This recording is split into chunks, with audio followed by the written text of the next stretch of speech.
เอาล้อเบิ้งล้อให้เพิ่นเบิ้งอีกเบิ้งเนาะเอา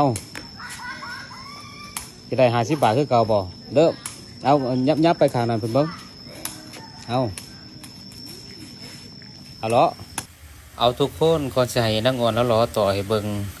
เฮามาลองถ่ายนํกันว่าคลิปนี้เราสิล้อไหลจักบาทเนาะให้เราเบิ้งว่าเราสิพัฒนาขึ้นบ่เราสิไหลหลายหรือได้น้อยเนาะลองเราเบิ่งว่าพระสิถ่ายถูกว่าเราสิรอได้จักบาทเนาะทุกคนเนาะเอาบัดนี้เฮาจังมาเฉลยนำกันอยู่ถ่ายคลิปเนาะลองเบิ่งเด้อทุกคนเด้อ3 4 5 6 7 8 9 10 11 12 13 14 15 16 17 18 19 20 21 22 23 26 27 29 30 31 32 33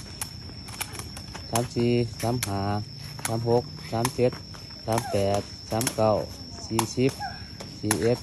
42 43 44 45 46 47 48 49 50 51 52 53 54 55 56 57นั่นเนี่ย58 59 60 61 62 63 64 65 66 67 68 69 70 71 72 73 74 75 76 77 78 79 80 81เอาละคน83 84 85 86 87 88 89 90 91 92 93 94 95 96 97 98 99 100เอ้า1 2 3 4 5 6 7 8 9 10 11 12 13 14 15 16 17 18 19 20 21 22 23 4 25 26 27 28 29 30โอ้เก่งตัวมือนี่มั้งยุบโปนี่มั้งสุดยอดโอ้ยบ่เสียเถียวเอายักเข้ามามันแดดเมื่อยบ่บ่เมื่อยบ่เมื่อยยักเข้ามามันแดดสุดยอดโอ้เบิ่งเด้อ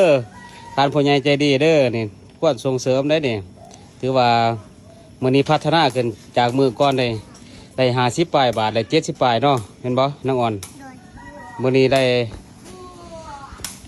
เท่าไหร่130เป็นบ่โอ้สุดยอดฝากความมุกขอบใจ FC หน่อยที่ขอบใจด้วยสิส่งเสริม